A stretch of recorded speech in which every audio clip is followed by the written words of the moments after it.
en tres partes iguales. Entonces, ¿qué se hace? Se inscribe un triángulo equilátero. ¿Sí? Se toma el apotema y dentro del apotema entonces se puede marcar otro círculo más chico, inscrito en esa figura. Entonces se dibuja ahora un cuadrado dentro de esa circunferencia. Se inscribe dentro de esa circunferencia, de ese cuadrado, otra circunferencia donde el radio obviamente va disminuyendo. Dentro de esa circunferencia se inscribe un pentágono. Y así sucesivamente. Esa es la sucesión. Después se dibuja otro círculo y quiere saber cuál es el radio del Sol menor de esa sucesión. Obviamente que va a ser un valor distinto de 0.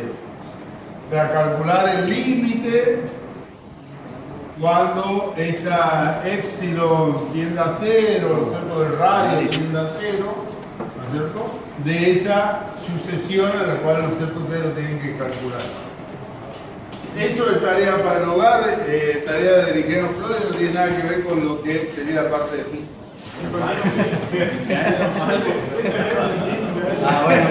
bueno, me puedo ir. Pero está bueno. Ahora tienen que calcular cuánto vale.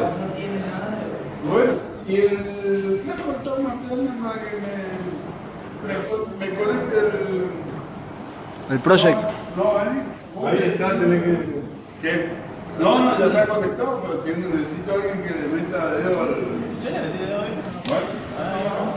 A ver, Alejandro. Dale que vos sos el mal todo. Sí. Tenía que ver con la parte de hidrostática. Primer aviso parroquial. El lunes que viene vamos a tener clase. Buenísimo. Y ahora es la diferencia. El lunes que viene vamos a tener clase. De las 7 menos cuarto hasta las 12. Por ser una clase para recuperar algunas de las clases, ¿no es cierto?, que nos quedaron pendientes. Así que bueno, la alegría para ustedes de que vamos a poder compartir de nuevo un día más juntos. Y la alegría que va a venir el lunes y el miércoles solamente. El miércoles tenemos mesa de examen. Bueno, el lunes no hay clase. No, ¿qué hago? El lunes tenemos clase. No, que descansar. Bueno,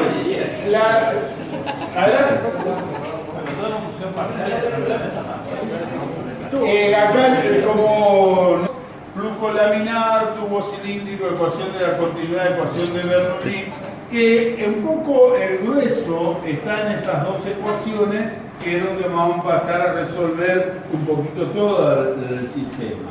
Y después, ¿no es cierto?, cuando cambiemos de lo que sean los flujos laminares, los flujos turbulentos, donde vamos a trabajar con la parte de viscosidad, ¿no es cierto?, y número de Reynolds.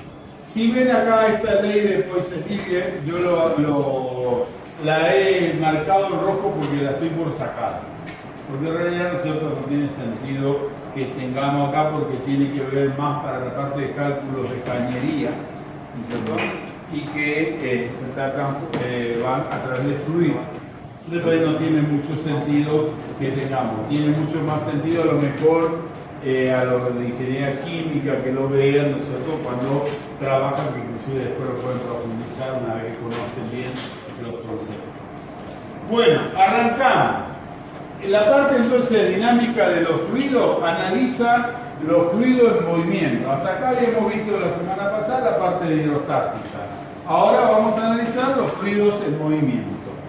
O sea, cómo se comportan los líquidos, cuáles son los flujos de líquidos los cuales nosotros vamos a desarrollar.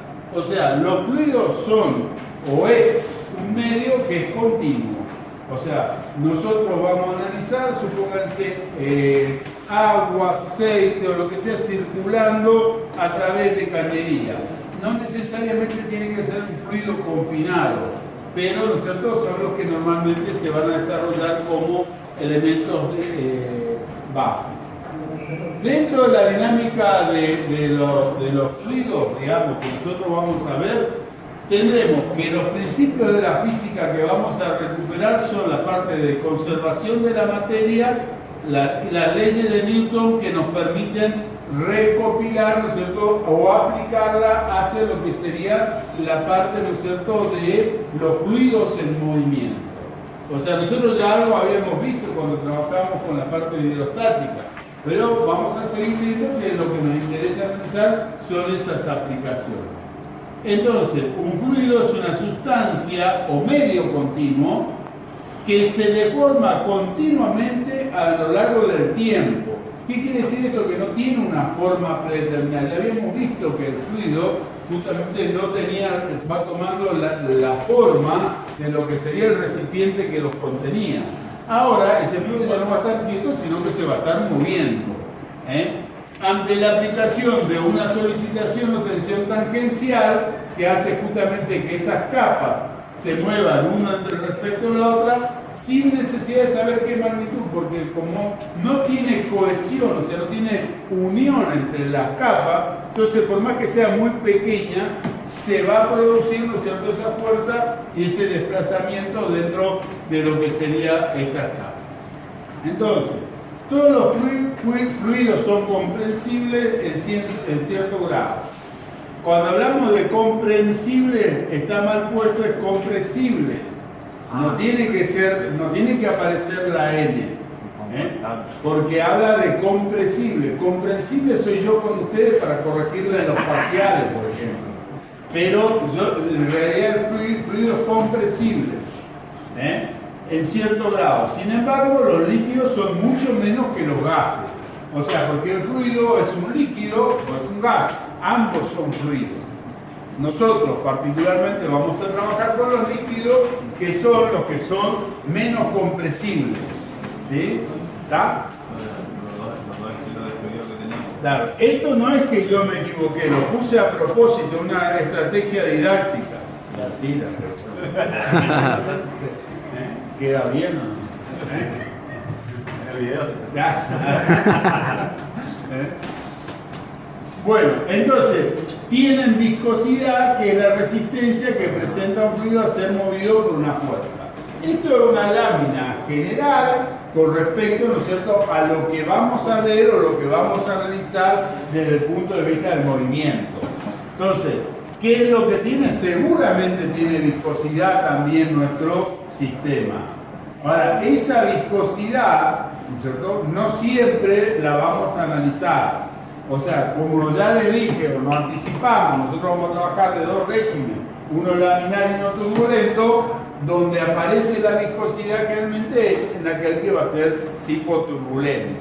Laminar, nosotros vamos a suponer que esa resistencia a la fricción no existe, o al desplazamiento.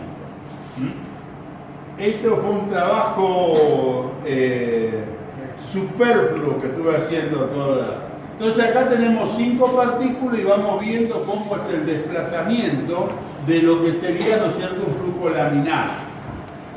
¿Qué es un flujo laminar? Es ordenado y predecible.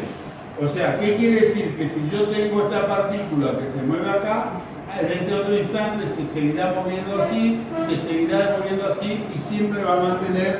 Ahora ya prendimos el cañón, tuvimos que hacer las correcciones con el ala. Entonces, es ordenado y predecible, el movimiento se produce en capas o láminas. Entonces yo lo que estoy suponiendo que acá tengo un tubo de flujo. Tengo un tubo de flujo donde estos son distintos instantes en cual, ¿no es cierto?, este sistema de partículas que está acá, ahora se encuentra acá, luego se encuentra acá y luego se encuentra acá. En un tiempo 1, en un tiempo 2, en un tiempo 3 y en un tiempo 4. ¿Qué es predecible? Que esto es lo mismo que lo que yo tenía anteriormente y lo que tengo acá va a ser exactamente lo mismo y lo que tengo acá va a ser exactamente el mismo. En el desflujo las partículas se mueven en trayectorias independientes de las partículas de capa adyacente. ¿Qué quiere decir? Que esta partícula se está moviendo en esta capa que no tiene nada que ver con lo que tengo esta capa. Por eso, por ejemplo, las distintas velocidades. Y acá viene, ¿no es cierto?, lo que sería un poquito el análisis. Mire cómo va desplazándose. Un poco el resumen de lo que yo le decía. Profe, ¿en qué caso se da el flujo laminar? Cuando el número Reynolds es menor que 2000. Hola, Leo. Ahora lo vamos a explicar sobre el final. Sí. Tiene que ver con la viscosidad. El flujo laminar se va a dar con estas condiciones que nosotros estamos viendo hasta acá. O sea, vemos, ¿no es cierto?, que en realidad la velocidad baja, que tiene una baja velocidad, que ¿no es cierto?, no hay fuerzas perturbadoras sobre el sistema, o sea, no hay viscosidad. Son los elementos que van a ir definiendo lo que sería ese flujo laminar. ¿Qué es lo que nos permite armar? O sea, ¿vieron ustedes cuando ponen un cigarrillo sobre la mesa, sobre un cenicero? Uno generalmente ve cómo se eleva primero un hilo continuo y luego se empieza a armar, ¿no es cierto?, turbulento. Puede ser una espiral también, no tiene por qué ser un cigarrillo. Pero lo que se hace, ¿no es cierto?, es justamente ver pasar de un régimen laminar a un régimen turbulento. ¿Sí? Ahí hay un número, ¿no es cierto?, como decíamos, que el número Reynolds, que es lo que le va a permitir definir la diferencia entre este sistema y el otro. Bueno, y el flujo turbulento, el movimiento de las partículas individuales es aleatoria e impredecible, ¿no? Entonces, esto es lo que pasa, ¿eh? Qué capo, vamos a repetir por si lo perdieron, Entonces, no sabemos, ¿no es cierto?, qué es lo que va a pasar con las partículas, se desordenan, se cruzan continuamente, a diferencia de lo que estamos viendo en este sistema. ¿Se entiende? Bien. Seguimos entonces. Acá tienen, ¿no es cierto?, algunas aplicaciones de justamente el estudio y pueden ver, ¿no es cierto?, cómo la forma de ese vehículo va armando, ¿no es cierto?, para que las capas de líneas se transformen a través de un régimen laminar para poder predecir o poder achicar esa resistencia a la penetración en el siguiente estrato. Pues yo tengo acá aire estático, ¿no es cierto?, por decirlo así. Entonces cuando yo entro, yo estoy generando una perturbación y voy a tratar de buscar que esas líneas, ¿no es cierto?, se transformen en lo que sea lo más aerodinámico y que me ofrezca la menor resistencia. Por eso, ¿no es cierto?, la forma, los autos, los autos de Fórmula 1, ¿no es cierto?, cómo buscan el efecto suelo también, ¿no es cierto?, para tener que sea lo más bajo posible. Ahí se fue el auto, acá lo tenemos de frente, ¿no es cierto?, para ver las líneas. Y acá tenemos, ¿no es cierto?, lo que sería el comportamiento. Y acá es lo importante que vean ustedes. Que fíjense cómo este objeto genera las líneas, ¿no es cierto?, que son más o menos laminares, pero se genera acá atrás también líneas que ya empiezan a generar un movimiento turbulento, ya no mantiene las líneas. Claro, y acá, ¿no es cierto?, lo ven que todavía, como es una placa, es mucho peor en la parte del régimen laminar. Entonces imagínense entre estos autos y lo que sería un camión, ¿no es cierto?, que tienen toda esa frontal, ¿no es cierto?, lo que va generando la resistencia y provocando esos regímenes turbulentos para atrás del área, ¿no? Y en cambio, ¿no es cierto?, acá tienen lo más lógico que ustedes ocurren y ustedes me dirán, ¿esto es la forma de qué es? De un avión, ¿no es cierto?, o de un álave, ¿no es cierto?, o sea, todo lo que sea álave, rotores donde tienen que intervenir el fluido, generalmente se busca esto. Ven cómo prácticamente todas las líneas, ¿no es cierto?, mantienen ese régimen laminar, ¿no es cierto?, mantienen esa aerodinámica para que tengamos el menor efecto de resistencia. Esto genera efectos de resistencia, ¿no es cierto?, al desplazamiento. Y acá, ¿no es cierto?, algo también lógico. Ahí estoy nadando yo. ¿Eh? Acá está Gastón y acá está Alejandro. O sea, se fijan como en un pez, ¿no es cierto? Normalmente cualquier tipo de pez, pero realmente nosotros acá lo vemos en un pez grande, y acá, ¿no es cierto?, un animal que tiene otra masa que no está adecuado, ¿no es cierto?, a ese medio de movimiento. Una sola pregunta. Sí. Esa generación de vacío De régimen turbulento. claro, pero eso es como un centro, podría interpretarse como baja presión ahí en ese momento. Exactamente. Por eso atrae. Ese es lo que se suele usar cuando un vehículo se succiona a otro, aprovechando ese espacio vacío que hay. Claro, para que lo... exactamente, para que el ingeniero Gómez te va a... No, hay otro efecto que enseñó la esfera, que tiende a girar. Por eso las pelotitas de golf Se produce. Tiene las conclusiones. Se produce en centros de baja y alta presión que le hacen entonces que se apliquen fuerzas. y nunca va derecho. Claro. Eso mismo se da también cuando se pasan dos vehículos a un camión. ¿Qué es lo que pasa? Cambias el canal, se produce una depresión y te da la sensación, como que el auto te chupa, porque hay una fuerza transversal que se da a la diferencia de presión que se te da entre tu auto y ese canal que se genera, ¿no es cierto?, en el movimiento del fluido aéreo. Por eso le tenía que usar pipí.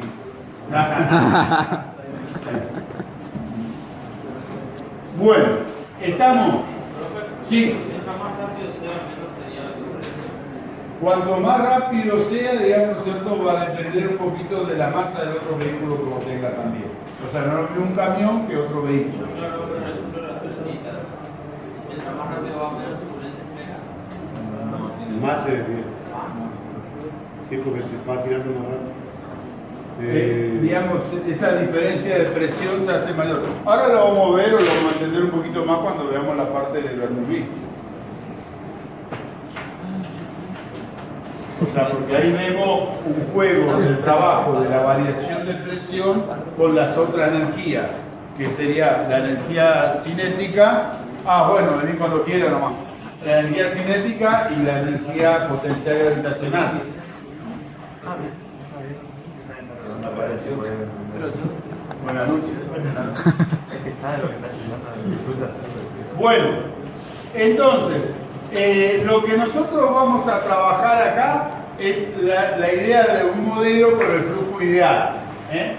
Las características del flujo ideal que tienen son que es un fluido no viscoso, o sea, podemos tener el fluido real también, pero dentro de lo que sería el fluido ideal, nosotros lo que buscamos es que sea no viscoso, o sea, se desprecie la fricción continua, que sea estable, o sea, que estamos trabajando con un régimen laminar, o sea, Bernoulli, ecuación de continuidad, todos se van a dar para este fluido ideal, ¿no es cierto? Fíjense que dice que todas las partículas que pasan por un punto tienen la misma velocidad. Eso, si ustedes recuerdan la diapositiva de los 4 que yo puse anteriormente, la partícula en medio siempre tiene la misma velocidad. La de al lado tiene otra velocidad, pero siempre tiene la misma velocidad. O sea, no necesariamente tienen que tener todas las partículas la misma velocidad. Había compresible. No necesariamente, puede ser, sí puede ser. Compresible. Claro. Incompresible o incomprensible. Había algo de es que no utiliza el tiempo, sino Este es incompresible. Acá ya era para que ustedes se den cuenta. Había algo que era, había un teorema que utilizaba el tiempo, que era el de Euler, y otro que no utilizaba el tiempo, que era justamente el de utilizar la posición de la partícula, y despreciaba el tiempo para mí. Claro, pero esos son, digamos, por ahí análisis que tengan que ver con mayor... A ver, no cambia, o sea, yo siempre lo voy a tener tiempo metido. Lo que pasa es que lo estoy cambiando el parámetro nada más. O sea, o al revés, el parámetro siempre es el tiempo, ¿no es cierto? Y yo lo que hago es un cambio de variable para sacar el tiempo, pero siempre está. Si no, no estaríamos nosotros. No, Bueno, entonces el fluido es incompresible. ¿Esto qué significa que sea incompresible? Que la densidad del fluido se mantiene constante, fundamentalmente. Más allá de eso de que no podemos sufrir deformaciones o reducciones de volumen, sino básicamente, ¿no es cierto?, que lo que nosotros trabajamos tiene que ver, ¿no es cierto?, con que la densidad se va a mantener constante. Ustedes saben que la densidad no siempre es la misma. O sea, puede cambiar con la temperatura, puede cambiar. Entonces, si yo puedo conseguir que no se produzca compresión, entonces luego se va a cumplir la ley de Boyle-Mariotte. O sea, que el cambio de presión, ¿no es cierto?, me produce un cambio de temperatura. Entonces, esas condiciones son las que justamente nosotros no lo hacemos en un fluido que es incompresible. Siempre estamos hablando, ¿no es cierto?, de las cuestiones que son ideales, ¿no? Y el flujo es irrotacional, o sea que no tiene cantidad de movimiento angular con respecto a un punto alguno. O sea, ¿qué quiere decir esto? Que cuando nosotros estamos hablando de un flujo ideal, lo que nosotros vamos a buscar es que siempre todas estas líneas sean más o menos, digamos, paralelas y no que se formen, digamos, los torbellinos. Si se forman los torbellinos, ya tendríamos en ese caso un momento angular, por eso a eso habla de irrotacional. O sea, nosotros cuando empezamos a estudiar la rotación, a nosotros lo que nos aparecía era la cantidad de movimiento angular. Entonces acá, al no tener justamente estos torbellinos, yo no tengo la posibilidad de que se produzcan efectos de cambio. Buenas noches, Pulito. Ah, bueno, no, porque no te había visto temprano, pero ahora que te vi, no quería dejar pasar la oportunidad. Es lo mismo que a Fernanda y Majo, que no la estoy viendo y te estoy esperando que llegue. Entonces, estos cuatro elementos son los elementos. Pase, ingeniera Paredes, si quiere, que se ve espectacular. ¿Vio usted?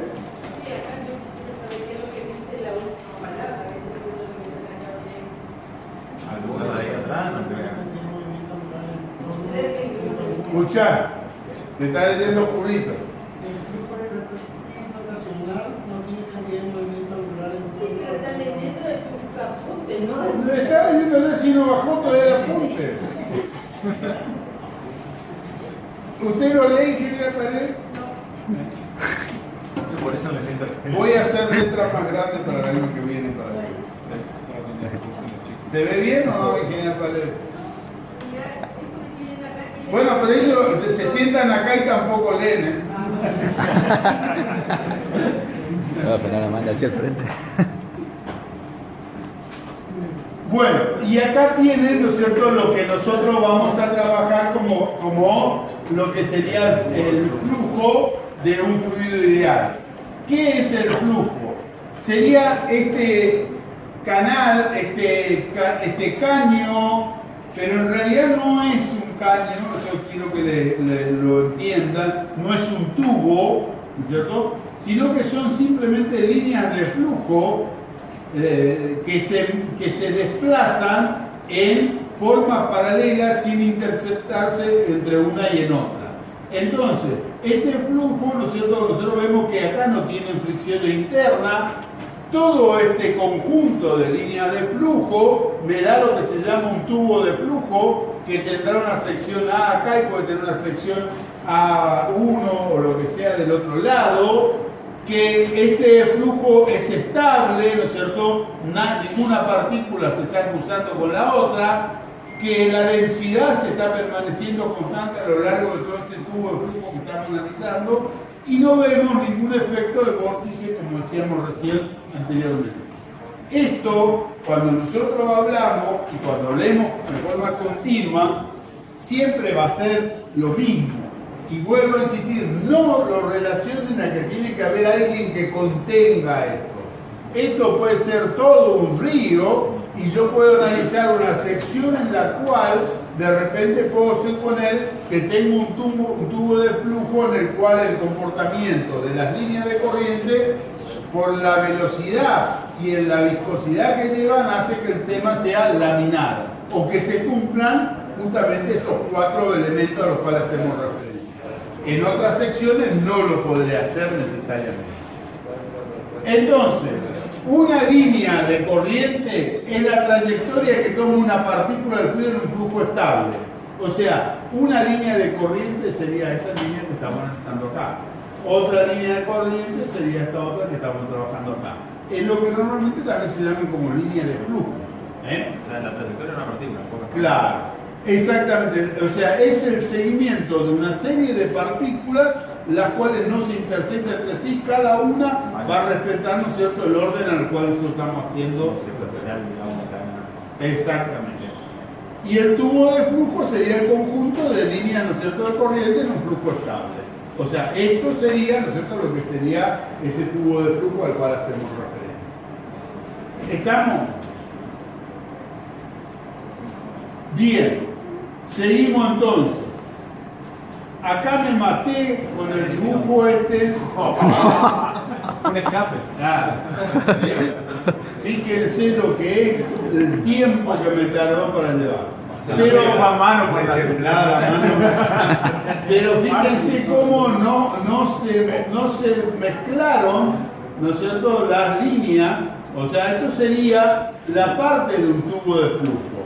Donde acá lo que nosotros queremos analizar qué pasa cuando este movimiento, o sea, acá voy a tener 2 secciones. Una primera sección que va desde acá y llega hasta este punto. O sea, llega hasta acá. Esto sería el tubo de flujo. Yo en este tubo de flujo muevo esta porción de líquido, muevo esa masa de líquido y se transformaría ahora mi tubo de flujo, lo que iría desde acá hasta, ¿no es cierto?, el final de este tubo de flujo. ¿Qué es lo que quiero decir? Digamos, que en el estado inicial, en el T1, mi tubo de flujo... Después es menos comprensible. No, es todo comprensible. Todo comprensible. No, pero porque acá... Pero se descomprime más porque... No, porque acá lo que quiere respetar... el tubo de flujo no tiene, y está bien lo que preguntás porque para que no nos quede duda, el tubo de flujo no tiene que tener necesariamente las líneas de corriente que sean paralelas. No se tienen que cruzar y por eso no es que se me fue la mano, fue a propósito. O sea, yo lo que quería ver, digamos, que esta línea se fue abriendo con respecto a esta otra línea. Pero en ningún momento todas las líneas que yo tenga acá adentro se van a interconectar, se van a cruzar entre sí. Por eso decimos que esto es un flujo que es laminar. ¿Cómo va a ser yo? ¿Qué sí? ¿Se entiende? Entonces, y acá hay 2 instantes. El instante inicial, donde yo estoy hablando, desde esta parte que llega hasta esta parte nada más. Ese es mi tubo de flujo. Luego, en un instante segundo, yo ¿qué hago? Empujo esa masa de líquido y entonces en el instante final, la masa de mi tubo de flujo sería esto hasta acá, hasta el final. ¿Qué quiere decir? Que esta cantidad de masa se trasladó acá. ¿Cierto? Entonces eso hace que ese sistema siga siendo incompresible en el sentido de que lo que yo hice es empujar, ¿no es cierto? No perder masa. Y toda la masa que yo tengo acá, la he trasladado acá. Que obviamente acá lo tendré como más grande y de menor diámetro, y acá voy a tener más chico y de mayor diámetro. La magnitud del volumen es la misma. Exactamente. De alguna manera lo que quiere hacerse es que con estos sombreados y estos sombreados estamos hablando de la misma cantidad de masa que se está desplazando. ¿Sí? Bueno, esto tenemos un área 1 y un delta X1 que obviamente me permitiría calcular el volumen ese, ¿cierto? Porque el área por el delta X me daría el volumen. Y esa área se está moviendo, esa masa se está moviendo con una cierta velocidad. Cuando yo analizo lo que pasó en el instante 2, yo voy a tener que dar la sección 2 por delta X2 se va a estar moviendo a una velocidad 2. ¿Estamos? Entonces, esto es de alguna manera lo que yo le decía, en el intervalo delta t, o sea, de un t inicial a un t final, ¿no es cierto? Un elemento diferencial del extremo inferior se desplazará un delta x1. Entonces yo empiezo en T igual a 0 y llego a este T, delta T acá. Entonces, ¿qué es lo que pasó en ese momento? Entonces, delta X1 se ha desplazado como B1 por delta T. Fíjense que yo acá trabajo con la magnitud vectorial de la velocidad, pero acá ya empiezo a calcular los módulos. Trabajo con las cantidades, digamos, con lo que serían las cuestiones que tienen que ver estos digamos, sin tomarlo vectorialmente. Pero no se olviden que son magnitudes vectoriales. O sea, porque son magnitudes vectoriales. O sea, la velocidad es una magnitud vectorial. Pero, ¿no es cierto? A mí, el desplazamiento también es una magnitud vectorial. Pero a mí lo que me interesa calcular nosotros serían las otras cosas en las cuales justamente hablamos, por ejemplo, que la presión era una magnitud. La presión era una magnitud. Ah, bien. Porque yo pensé que ya estaban diciendo mal. La presión es una magnitud escalar. Entonces yo por eso estoy trabajando con estas cantidades nada más. Entonces, recordando que la densidad, la relación de masa sobre volumen, yo podría poner, ¿no es cierto?, despejando de acá, que la masa es la densidad por el volumen. Y el volumen entonces sería el área 1 por delta X1. ¿Sí? Esto es lo que decíamos hoy, el volumen de esta expresión. Entonces, la masa 1 va a ser igual a la densidad por el área 1 y en vez de poner delta X1 ponemos por B1 por delta T. O sea, que la masa, digamos, de este que se está desplazando acá, va a ser igual a la densidad del líquido, que como sabemos va a ser una constante en todo el sistema, por lo que estábamos hablando de un sistema ideal. A1 va a ser diferente obviamente del valor de A2, B1 va a ser diferente a B2, pero el intervalo de tiempo, ¿no es cierto?, cuando esto se desplazó de acá a acá, es el mismo momento que esto se desplaza de acá a acá, porque la cantidad de masa es exactamente la misma, ¿cierto? Entonces me queda que el valor de la masa 1, ¿no es cierto?, va a ser representado por ese sistema. Y lo mismo decíamos, ¿no es cierto?, con respecto a la parte 2, yo podría hacer exactamente lo mismo, es decir, bueno, que la masa 2 va a ser igual a la densidad por el área 2 por B2 por delta T. O sea, siguiendo el mismo análisis que hemos hecho acá, ¿no es cierto? Entonces, como el fluido es incompresible, estamos hablando de un fluido ideal, el flujo es estable, la masa que se desplaza al inicio tiene que ser igual a la masa que desplaza al final. Entonces yo puedo hacer la igualación de estas dos cantidades, ¿no es cierto?, que tenemos acá, y como sabemos que la densidad se mantiene constante, la podríamos simplificar, y como el tiempo también se mantiene constante, podemos simplificar. Entonces, esto me queda esta expresión. Esta expresión es lo que se conoce como la ecuación de continuidad. O sea, que A1, A1 por la velocidad 1 es igual a 2 por B2, que sería siempre un valor constante. Esto es lo que me da la ecuación de continuidad para los fluidos. Es una ecuación sumamente importante y que me permite definir ya previamente lo que sería, ¿no es cierto?, una nueva expresión que ustedes la van a utilizar a lo mejor mucho también en sistema, pero no como el tema que yo estamos dando. Pero vieron que, por ejemplo, cuando nosotros estamos hablando de la cantidad de datos que tenemos para acá, la capacidad de datos de procesar en una línea, ¿no es cierto?, de alguna manera eso es lo que nosotros estamos viendo acá.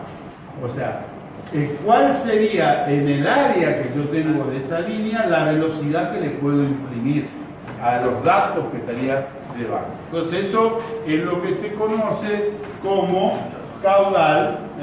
Me olvidé de explicar el problema. La ecuación de continuidad para fluido, ¿no es cierto?, establece que el producto del área y la rapidez del fluido, que la ecuación de continuidad para los fluidos establece que el producto de área y la rapidez del fluido en todos los puntos a lo largo de la tubería es constante para fluidos incompresibles. ¿Sí? Entonces, a ese producto es lo que se llama flujo volumétrico, relación de flujo o caudal simplemente. Entonces esa es la nueva variable que yo decía que podíamos reemplazar. Las unidades son de volumen sobre tiempo. O sea, si yo tengo sección por velocidad sería longitud sobre tiempo. Sección por longitud me estaría dando el volumen sobre el tiempo, ¿no? O sea que eso podríamos expresar en metros cúbicos sobre segundo. Y acá tienen una aplicación que muchos de ustedes la han hecho, la han realizado. Bueno, no sé, veo las caras y no creo que nadie haya lavado en la casa. Ni que haya lavado el auto de transporte. Que ahora ya tienen todo en la lavadora, ya no usan más los piquitos o sea, pero esto es una aplicación, de lo que sería el caudal. Y fíjense, si nosotros nos ponemos a analizar eso, yo que estaría diciendo que el área 1 por la velocidad 1 tiene que ser igual al área 2 por la velocidad 2. Esto ya más o menos lo vimos cuando vimos la conservación de la cantidad de volumen angular. Entonces, si yo logro que el área 2 sea más chica, ¿qué va a pasar con la velocidad 2? Va a tener que ser mayor. Entonces, eso es lo que logramos, ¿no es cierto?, para tener mayor alcance. Yo cierro la mitad de la manguera, la salida de la manguera, y entonces logro mayor velocidad. O sea, esto se da a través de lo que sería, ¿no es cierto?, esta ecuación de continuidad. ¿Estamos? Una pavada. ¿Sí? Entonces, en el sistema internacional, las unidades serían metros cúbicos sobre segundo. Y ahora sí nos quedamos acá, ¿no es cierto?, para que ustedes hagan una aplicación. Dice: un jardinero usa una manguera de 2,5 centímetros de diámetro para llenar una cubeta de 30 litros. El jardinero nota que tarda 1 minuto para llenar la cubeta. Luego acopla una boquilla con una abertura de 0,5 centímetros cuadrados de superficie de sección transversal. La boquilla se sostiene de tal modo que el agua se proyecta horizontalmente desde un punto a 1 metro sobre el suelo. ¿Sobre qué distancia horizontal se puede proyectar el agua?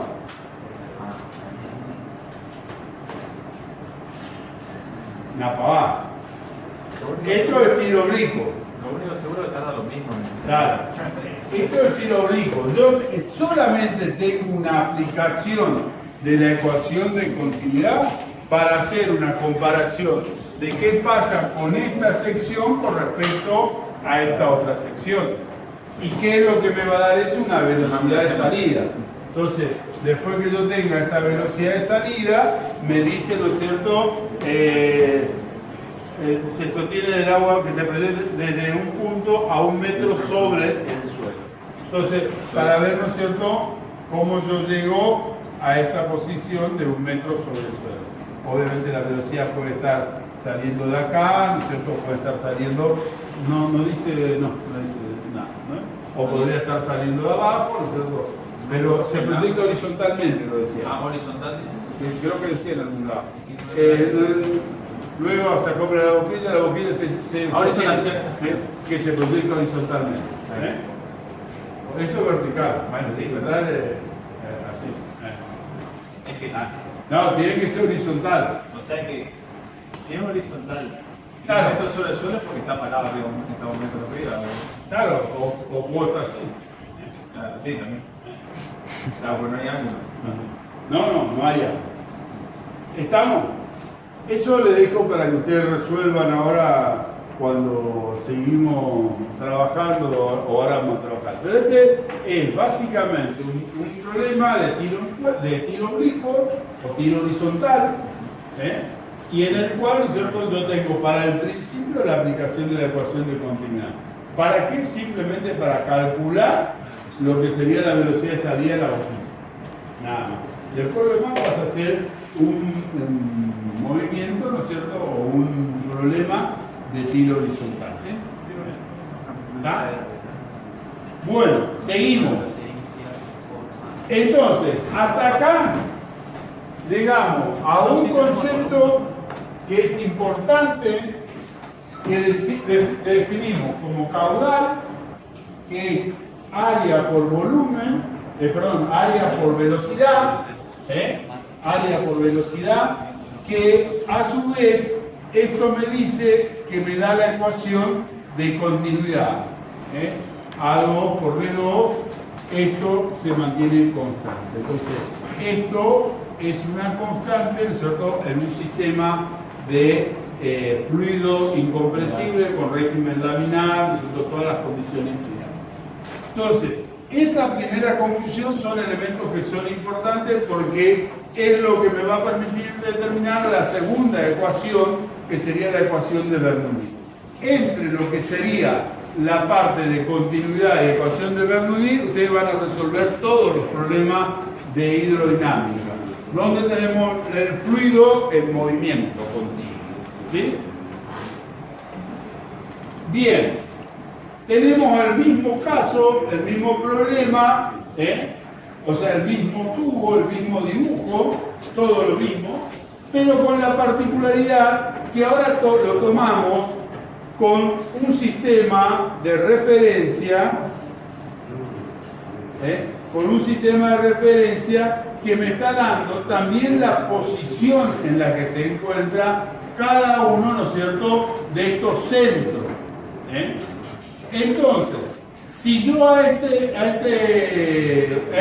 o sea, como hoy vimos esa masa que se movía, si ahora a esa masa yo le aplico la fuerza para que se mueva, entonces esa fuerza va a estar representado como la presión por el área me estaría dando la fuerza, en el sentido del eje de la sí.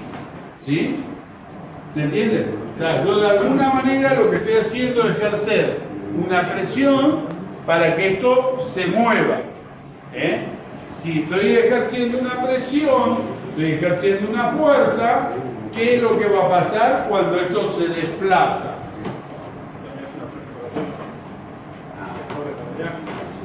Claro, pero si yo le aplico una fuerza y esto se desplaza, ¿qué es lo que tenemos? Un trabajo. Vamos a tener un trabajo. O sea, por eso volvemos a lo que decíamos al principio, vamos a utilizar los mismos principios.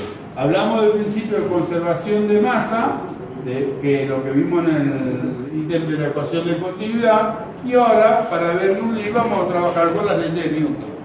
O sea, básicamente con el principio de conservación también de energía a través, ¿no es cierto?, de un trabajo aplicado. ¿Sí? Del otro lado, ¿no es cierto?, como yo acá tengo la fuerza ejercida, ¿sí?, y el desplazamiento que va en este sentido. En el otro lado, lo que voy a tener va a ser como una resistencia a ser movido. Entonces voy a tener la presión, ¿no es cierto?, acá, pero con signo negativo, o sea, en el sentido a oponerse al desplazamiento. ¿Sí? Entonces, la fuerza sería, ¿no es cierto?, menos P2 por A2 por el verso. Por eso la diferencia es bastante notable con respecto a lo que sería una y otra. O sea, en cuanto a la intensidad, para que veamos, ¿no es cierto?, esto es la ecuación de la continuidad. Área mayor, velocidad más pequeña, área menor, velocidad mayor. Era lo que habíamos sacado ahí. Exacto. ¿Sí? Entonces, si variamos la velocidad y elevamos, o sea, al producirse una variación de velocidad y la relación también de variación con respecto a la Tierra, ¿no es cierto?, esto quiere decir, ¿no es cierto?, que va a producir una variación de presión. O sea, ¿qué quiere decir? Cuando yo tengo un cambio de velocidad, tengo un cambio de posición, tiene que haber una variación de presión. O sea, alguien tiene que provocar ese cambio, ¿no es cierto?, de energía. Entonces, si nosotros analizamos lo que pasa en la parte más baja, yo puedo decir que el trabajo realizado sería una fuerza 1 por delta X1. El trabajo realizado sería acá esta fuerza por este desplazamiento. Ahora, esa fuerza 1 sería P1 por A1, por delta X1. ¿Sí? La presión por el volumen, por el diámetro ese, por el desplazamiento, por el área. Por el área. Por el área. El área por el desplazamiento. Entonces el área por el desplazamiento me da el volumen. ¿Estamos ahí o no? Victoria, ya que se fueron las otras dos, tenemos que agarrar a vos.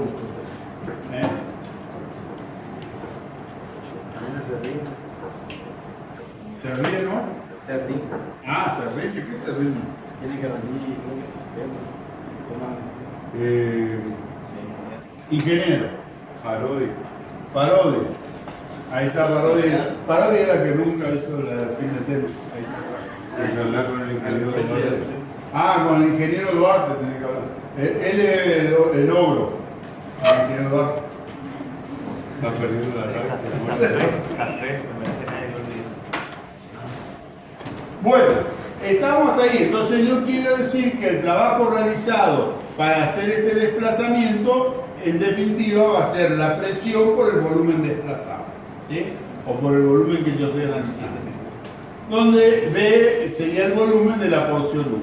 Si hago lo mismo para el otro lado, o sea, para el tramo de acá, voy a sacar lo mismo. O sea, que el trabajo 2 ahora va a ser menos P2 por A2, que sería menos F2 por delta X, donde F2 sería P2 por A2 por delta X, igual a menos P2 por el volumen. ¿Sí? Está todo en el campo, ¿ya? Te digo para que no sigas sacando. Le subí, pasa que subí recién antes de eso. Puede decir, no, pero por ahí porque la foto no son tan bien formadas. Entonces, esto sería el trabajo realizado por la fuerza 2. Entonces, el trabajo neto va a ser... Faltó B2 acá, B1 y B2 porque son velocidades distintas. B1 y B2. Y esto no es velocidad. Perdón. Y obviamente por lo que nosotros vimos, A1 por delta X1 tiene que ser igual a 2 por delta X2. O sea, porque la cantidad de masa que tenemos acá es la misma cantidad de masa que tenemos acá. Entonces, el trabajo neto va a ser la diferencia de los dos trabajos. O sea, el trabajo 1 menos el trabajo 2. ¿Sí? Entonces, el trabajo realizado, este sería el trabajo realizado, que parte de este trabajo, o sea, como vimos ya anteriormente, cuando nosotros realizábamos un trabajo, ese trabajo se almacena, o sea, no era un trabajo que se perdía, sino que se almacena de alguna forma. Entonces, ¿de qué forma se va a almacenar? Y parte va a ser energía cinética y parte en energía potencial y gravitacional. O sea, o lo que sería la gravitatoria en cuanto al segmento y la Tierra, segmento y la Tierra. O sea, en este caso tenemos una diferencia y 2 menos 1. Sí. La segunda presión de alguna manera es porque es la que se opone al desplazamiento, ¿no es cierto? De lo que decíamos hoy.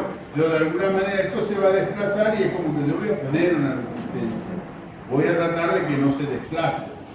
Si no, digamos, ¿no es cierto? Si yo tendría que esta presión y esta presión van hacia el mismo lado, entonces voy a tener una conservación de cantidad de materia.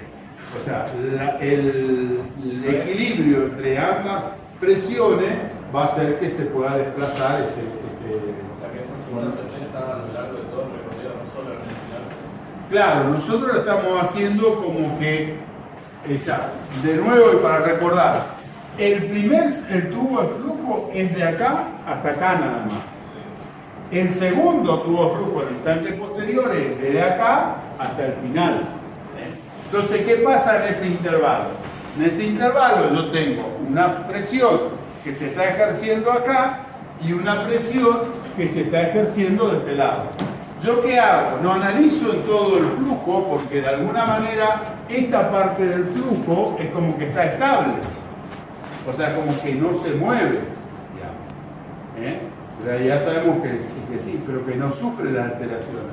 Las alteraciones supuestamente la está sufriendo el segmento. Es como si yo tengo una manguera, digamos, nosotros yo agrego agua acá y retengo acá, nosotros para que no salga.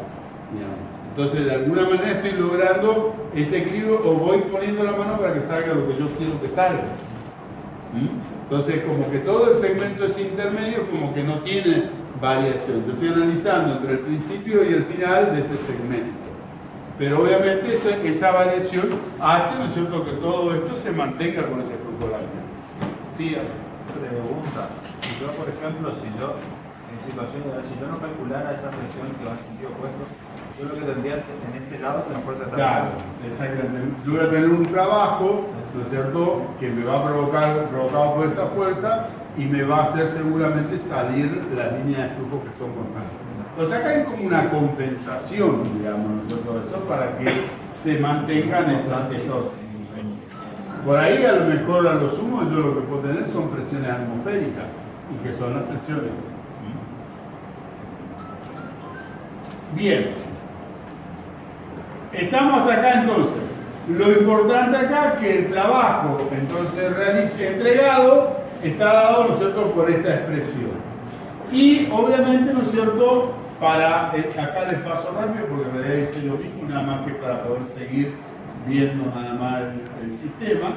Entonces, la variación de la energía cinética, y ahí viene un poquito lo que me preguntaba, ¿no? La variación de la energía cinética, ¿qué va a ser igual? A un medio de la masa por la velocidad al cuadrado, que sería el instante final, ¿no es cierto?, más la energía cinética de toda esta área, que sería la no sombreada. O sea, sería como que todo esto también tiene una energía cinética porque hay desplazamiento.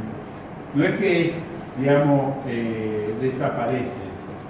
Menos, ¿no es cierto?, lo que sería el estado inicial, que sería un medio de la masa de V1 al cuadrado, más también, ¿no es cierto?, toda la energía cinética del área no sombreada.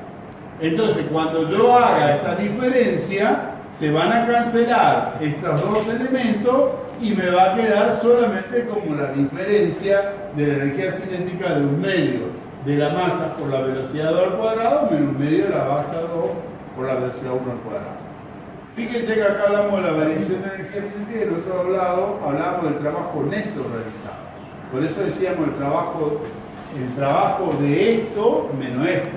Y acá estamos hablando de esto menos esto. O sea, acá estamos hablando del trabajo realizado en el inicio y el trabajo final que estamos realizando acá. O sea, eso es un trabajo. Exactamente. Y acá estamos hablando de cómo quedó la energía cinética al final del momento. ¿Está? Por eso la diferencia también que tenemos. Y lo mismo podemos hacer con lo que sería la variación de la energía gravitacional. O sea, la variación de la energía gravitacional va a ser igual a la masa por la gravedad, ¿no es cierto?, por I2, más la energía potencial gravitatoria de toda esta parte no sombreada, menos el estado inicial, que sería la masa por la gravedad por I1, más la energía cinética de todo esto no sombreado. De nuevo, estos dos se pueden cancelar y me queda la diferencia mg2 menos mg1. O sea, hemos transformado, nosotros hemos calculado la variación de la energía cinética y la energía potencial gravitatoria. Entonces, si yo hago, ¿no es cierto?, el trabajo total invertido en el sistema es igual al cambio de la energía mecánica, esto ya lo sabíamos, o sea que el trabajo es igual a la variación de la energía cinética más la variación de la energía potencial, esto me quedaría de esta manera. O sea, el trabajo era la diferencia P1 menos P2 por el volumen. La energía cinética la variación es un medio de la masa por V2 al cuadrado menos un medio de la masa por V1 al cuadrado. Más, ¿no es cierto?, la variación de energía potencial, que sería mgi2 menos mgi1. ¿Sí? Entonces, recordando, que la densidad es igual a masa por volumen, por lo tanto el volumen va a ser masa por densidad. Esto es para reemplazarlo acá, ¿no es cierto?, como masa por densidad. Entonces las masas se van a cancelar todas y la densidad la vamos a pasar multiplicando al otro término. Entonces me va a quedar que P1 menos P2 igual a un medio de la densidad por la velocidad 2 al cuadrado menos un medio de la densidad por la velocidad 1 al cuadrado más m por g por I1. Y acá me olvidé, ¿no es cierto?, de las densidades. Sí, me libra de decir. Exactamente, me olvidé de la densidad, pero de nuevo son estrategias que yo uso para ver si están atentos a lo que yo estoy haciendo. ¿Eh? ¿Ah? Se ve que indudablemente no todos estamos atentos. Entonces, acá en vez de masa tendría que ir densidad. Claro, las masas Acá, serían canceladas. claro, esto se hubiese cancelado y esto tiene que ser densidad y esto es densidad. ¿Está? ¿Está así vos que estás siguiendo el libro? Sí. ¿Listo? Una maravilla. ¿Está?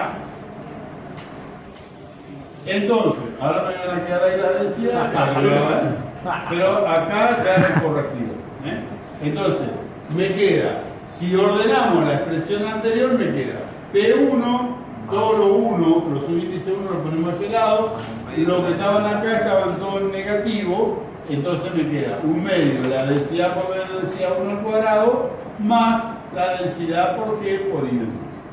Igual a P2 más un medio de la densidad por B2 al cuadrado más la densidad por G por I2. Indudablemente, igual que en la ecuación de continuidad, vemos que ambos términos son iguales. Por lo tanto, en un flujo que es laminar con flujo ideal, podemos decir, ¿no es cierto?, que esto es lo que se mantiene constante y es lo que se conoce como, ¿no es cierto?, la ecuación de Bernoulli. O sea, que la presión más un medio de la densidad por B al cuadrado, más un medio de G por I, va a ser igual a constante. Esto, en algunos casos, ¿no es cierto?, también lo pueden poner como el peso específico, si quieren. O sea, al tener la densidad por la gravedad, también se lo puede poner como peso específico. No hace falta, digamos, ¿no es cierto?, pero bueno, son los elementos que encontramos. Entonces, esto es lo que se conoce, ¿no es cierto?, como la ecuación de Bernoulli. ¿Sí? ¿Ya? Por ejemplo, cuando un fluido se encuentra, ¿no es cierto?, en reposo, la ecuación de Bernoulli, ¿qué va a pasar? Si se encuentra en reposo, quiere decir que no hay movimiento de velocidad. Entonces, lo que se estaría cancelando sería, ¿no es cierto?, esta expresión y esta expresión que tenemos acá, porque está en reposo. Entonces, P1 menos P2 sería igual a ρ por G por I2 menos I1. Igual a ρ por G por H. ¿Esto le suena conocido o no? ¿Qué cosa? La densidad, no, la presión. Que P1 menos P2 que igual a ρ por G por H. ¿Eh? ¿Qué? No quiero meter la pata. ¿Qué? Energía potencial. Gravitatoria. ¿Qué es esto? ¿Tanto? ¿Cómo? Dormido. Y si yo pongo P1 igual a P2 más ρ por G por H,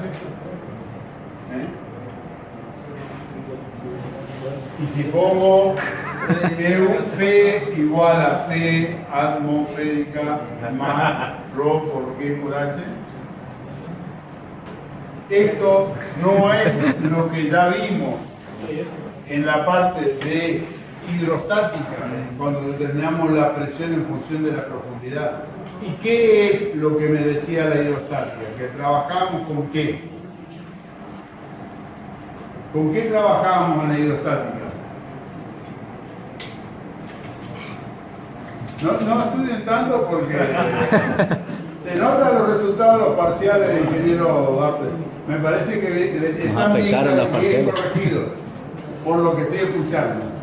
¿Qué tiene la hidrostática? Aparte lo vi cuando empezamos ahora, le dije la diferencia en lo que estamos por hacer ahora. A ver, Gastón, saque a relucir su conocimiento. Mirá que Victoria me está levantando atrás la mano y no le quiero decir porque vos estás queriendo doblar, ¿no? ¿Qué estudia la hidrostática? Lo dice la palabra. ¿Qué estudia la hidrostática? Los fluidos en reposo. Los fluidos en reposo, por eso estudiamos los líquidos quietos. Ahora, si yo justamente lo que estoy haciendo es sacar la velocidad que tengo en reposo. Entonces, ¿qué quiere decir?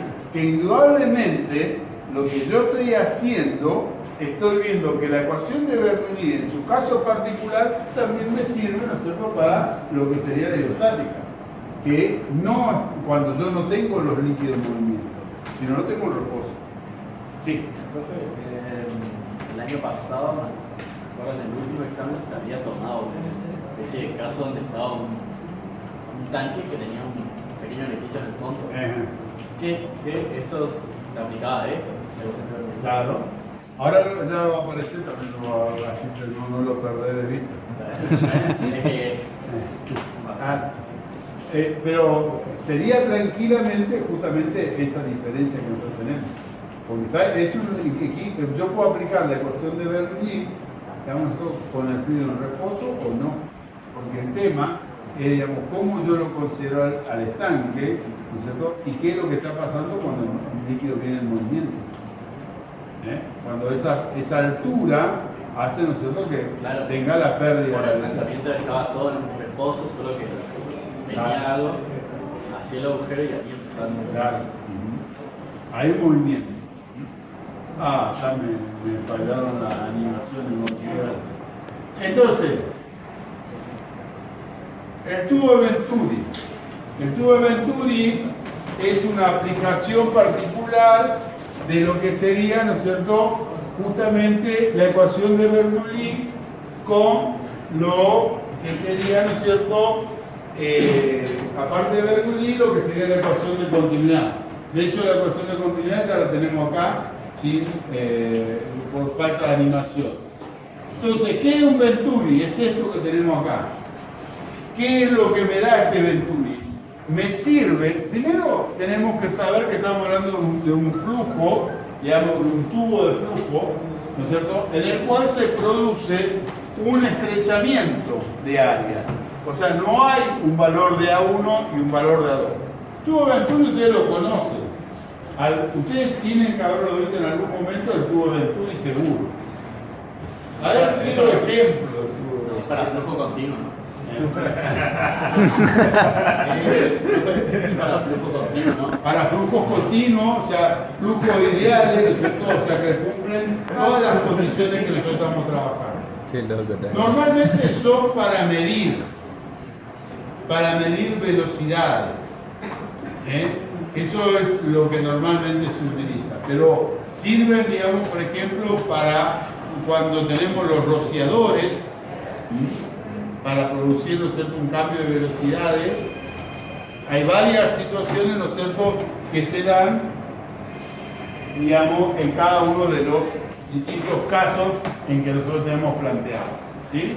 Entonces, en este caso, nosotros tenemos una sección 1 y una sección 2. ¿Qué es lo que pasa? Son las líneas de corriente que ustedes pueden ver que en ningún caso, ¿no es cierto?, se van a acelerar. Ahora, si yo aplico de nuevo la ecuación de continuidad, ¿qué estoy viendo? Que la sección 2 se me hace más chica. ¿Sí? Si la sección 2 se me hace más chica, si la sección 2 se me hace más chica, ¿qué va a pasar con la velocidad 2? Debería crecer. Debería crecer. Y no pasa. Y es lo que está diciendo que no pasa. Y ese cambio de velocidad se produce, ¿por qué se produce ese cambio de velocidad? Para mantener constante el flujo, la presión. La presión acá ya la estamos viendo. ¿Qué pasa con la presión acá? ¿Será que al comprimirse, digamos, por el estrecho espacio, digamos, al ser continuo, va a aumentar? Aumenta la velocidad, eso lo podríamos ver ya por la ecuación de continuidad. Entonces, si yo aplico la ecuación de Bernoulli, digamos, solo hemos dicho que la ecuación de Bernoulli era presión más un medio de la densidad por la velocidad al cuadrado más la densidad por la gravedad por la altura igual a una constante. ¿Sí? Ahora lo vamos a ver de nuevo, pero para que lo analicemos antes de hacerlo.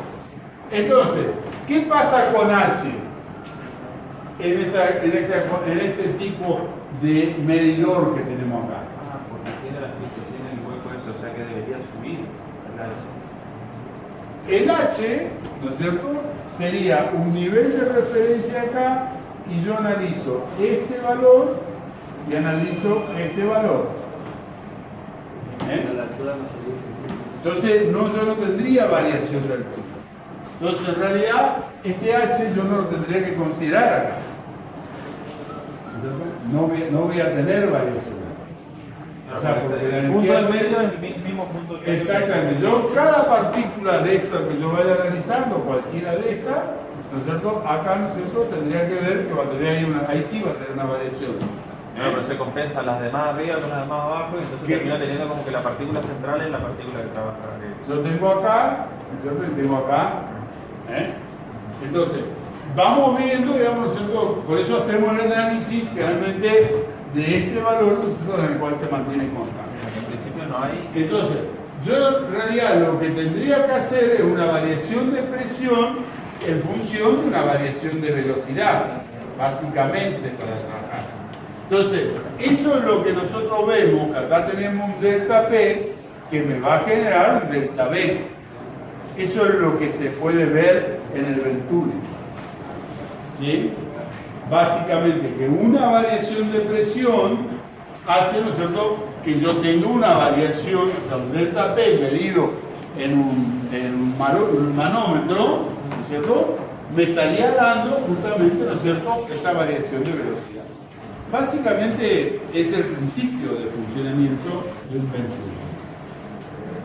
Entonces, fíjense, si yo aplico Bernoulli, justamente lo que tenemos acá sería, ¿no es cierto?, esta relación, esta vinculación, ahí sacamos los H, y la ecuación de continuidad, ¿no es cierto?, que me implica determinar esa velocidad.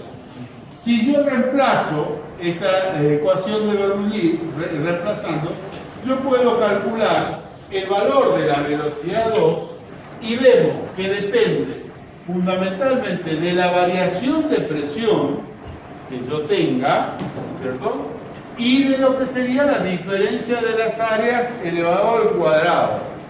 O sea, son los factores que más influyen para yo poder calcular, ¿no es cierto?, esa velocidad en función de lo que sería la velocidad. Obviamente acá también tengo el área 1. Pero eso es el que a mí me da la posibilidad de calibrar los distintos Venturi en función de las velocidades que yo necesito para poder sacar, ¿no es cierto?, y trabajar con eso. Decíamos que un aspersor, por ejemplo, básicamente cumple este rol. O sea, es básicamente así. ¿Qué hace?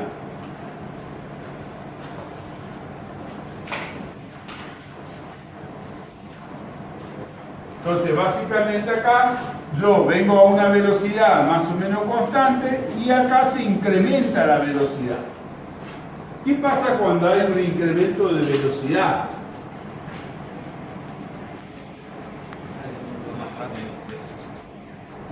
Fíjense acá. Tiene que reducir el área. Y de energía cinética. ¿Qué pasa cuando produce un aumento de velocidad? No. Lo mismo le hago. ¿Cuál es la función de los tubos que son? Esto es simplemente un manómetro para medir la diferencia fraccional. No lo necesito.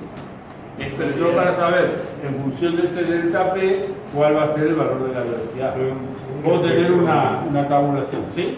No. Un efecto importante, pregunto que en realidad en la vida común, mucho. Claro. No en el efecto. ¿Cómo que no? Los carburadores tienen que trabajar en el Sí.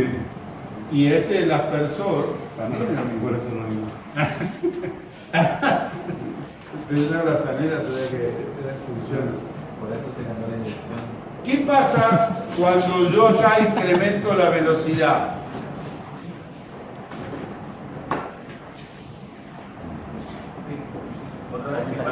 Estamos hablando, ¿vieron de los rociadores, de los aspersores, esos que tenemos nosotros?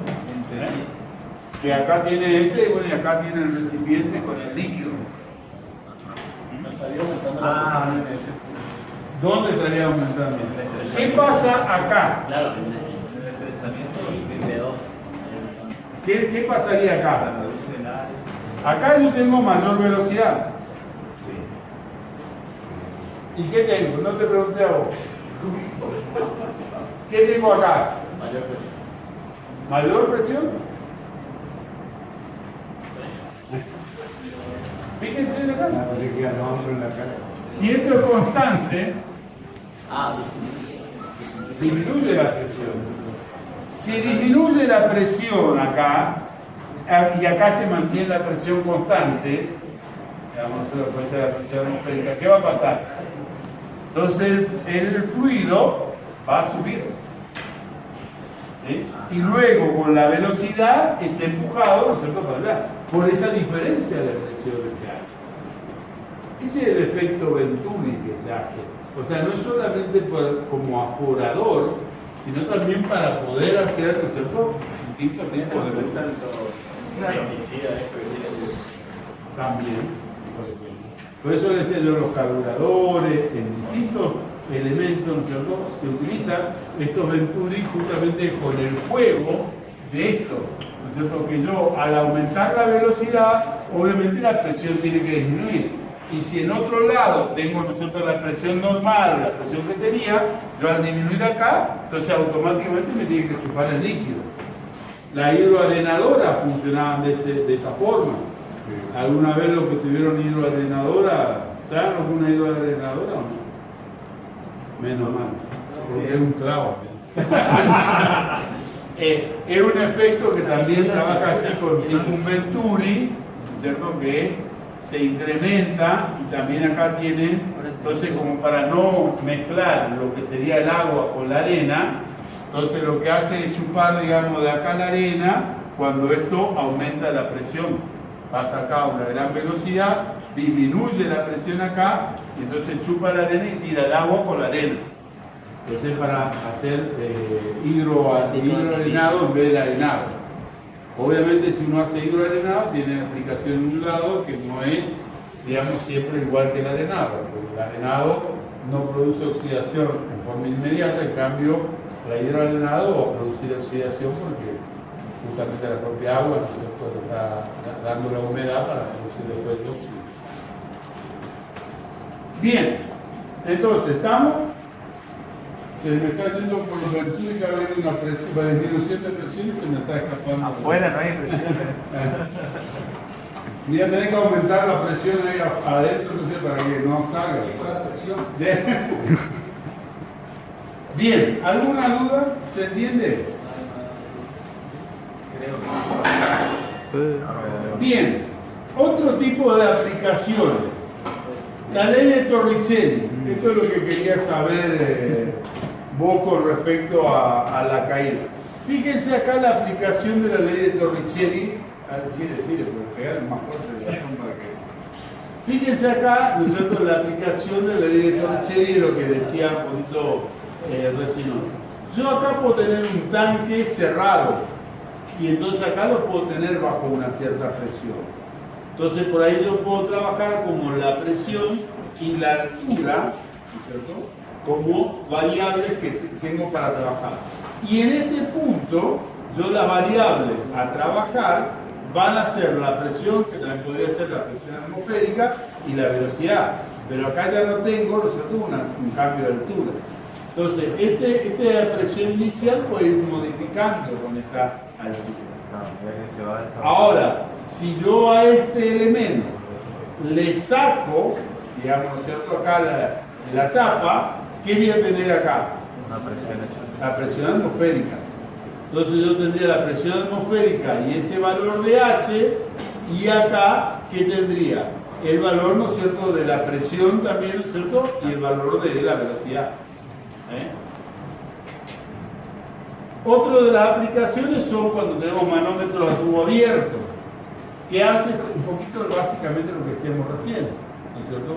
O sea, si yo tengo acá, ¿no es cierto?, una cierta velocidad, se me puede producir una variación. Si esta velocidad es constante, podría, ¿no es cierto?, no tener variación de velocidad, podría tener simplemente, ¿no es cierto?, una medidor de presión. Esto, cuando hacemos de tubo abierto, generalmente siempre se hace lejos de lo que sería el ingreso por las perturbaciones que tenemos. Nunca tiene que estar cerca de lo que sería el ingreso del fluido. El tubo pitot es otro elemento también que sirve para poder desarrollar. Todos están basados en lo mismo. Tubo pitot, ¿no es cierto? Lo que hace acá es entrar la velocidad y en vez de trabajarlo con esto acá, que tendríamos que la velocidad sería nula, también lo hace acá de frente, pero también, ¿no es cierto?, hacemos con velocidad nula. O acá, ¿no es cierto?, donde ya tenemos otro tipo, ¿no es cierto?, de tubo pitot, donde tenemos 3 estratos, ¿no? O sea, para poder determinar las variaciones de presión. De nada. Bueno, y este es lo último que tendría que salir, pero bueno. Vamos ahora, ¿alguna duda con respecto a esto?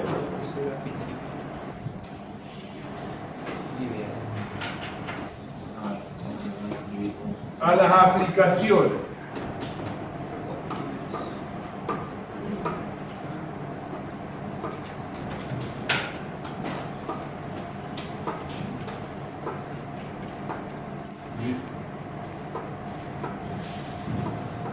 Vamos. Pero ahora lo más importante es cómo va, no cómo hacer todo. Por eso es importante la grabación. Che, y Emi deja el teléfono y se va, ¿no? Ah, pecho frío. Salió la grabación. Que no, después editame para que no salga eso, para que me escuche.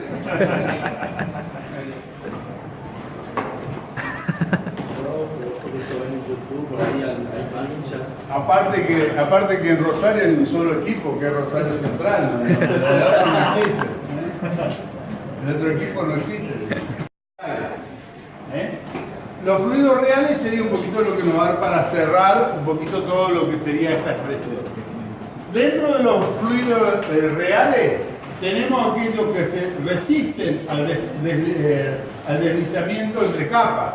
¿Qué quiere decir esto? Nosotros acá decíamos que el fluido ideal era que no tenía resistencia, no había fuerzas entre las capas, ¿sí? Ahora sí tenemos deslizamiento. Entonces, esa resistencia, de alguna manera, se va a dar por la fricción interna de la que también ya habíamos hablado. Y esa fricción interna es lo que se conoce como la viscosidad, ¿sí? La viscosidad es la resistencia interna que tiene el fluido, ¿no es cierto? ¿Para qué? Para que justamente esas capas, ¿no es cierto?, no se deslicen de forma independiente una de las otras. ¿Y de qué van a depender? Básicamente, ¿no es cierto?, de lo que sería el fluido. Entonces dependerá, digamos, sabemos que la viscosidad, ¿no es cierto?, en los líquidos es mayor que en los gases. ¿Por qué? Justamente por la compresibilidad que tiene uno y la compresibilidad que tiene el otro. Entonces el otro, ¿no es cierto?, prácticamente la resistencia es mínima, el gas, digamos, ¿no es cierto?, es mínima, mientras que en los líquidos, ¿no es cierto?, la resistencia va a ser mayor. Depende también, ¿no es cierto?, de la temperatura y depende del tipo de flujo que tengamos.